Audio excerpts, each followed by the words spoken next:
आज की कहानी का नाम है ईमानदार उत्तराधिकारी। तो चलिए शुरू करते हैं।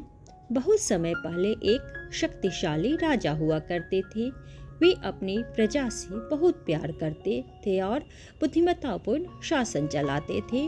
उनकी कोई संतान नहीं थी। राजा बूढ़े होते जा रहे थे। उन्हें इसी बात की चिंता सता रही थी कि उनके मरने के बाद उनके राज्य का क्या होगा। जो भी शासक बनेगा वह ईमानदार होगा या नहीं। वे अक्सर इस बारे में महारानी से चर्चा किया करते थे। आज भी वे इसी सोच में डूबे हुए थे। अचानक हरे भरे पेड़ पौधों को देखकर उन्हें राज्य के लिए एक योग्य शासक चुनने की युक्ति सूझी। महारानी, मैं सोच रहा हूँ कि प्रजा में से ही कोई अपना उत्तराधिकारी चुनूं। इसके लिए मैंने एक उपाय भी सोच लिया है। रानी बोलती है, यह तो बहुत नेक विचार है महाराज। अगले दिन राजा ने राज्य में घोषणा करवा दी कि राजा अपने उत्तराधिकारी का चुनाव करना चाहते हैं। जो कोई भी इसमें भाग लेना चाहता है वह आने वाले सोमवार को दरबार में उपस्थित हो जाए। अब सोमवार का दिन आ गया। राजा के दरबार में सभी उपस्थित हो गए। राजा उनसे कहते हैं, आप सभी जानते हैं कि मैंने आपको यहाँ क्यों बुलवाया है। उनमें से एक युवक कहता है, जी महाराज, आप राज्य के लिए एक योग्य उत्तराधिकारी का चुनाव करना चाहते हैं। अब राजा एक एक करके लोगों को कुछ बीज देते हैं और 1 साल बाद पौधों के साथ आने के लिए कहते हैं। राजा कहते हैं, इन बीजों को गमले में बोए।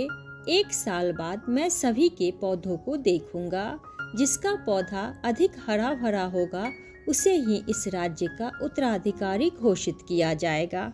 इतने में एक छोटी सी लड़की आती है और वह राजा से कहती है, महाराज, क्या मैं भी बीज ले सकती हूँ।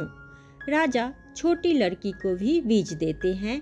सभी बीज लेकर अपने अपने घर लौट जाते हैं।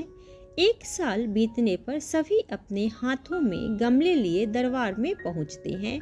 छोटी लड़की भी अपना गमला पकड़े कोने में खड़ी थी, किंतु उसके गमले में कोई पौधा नहीं था।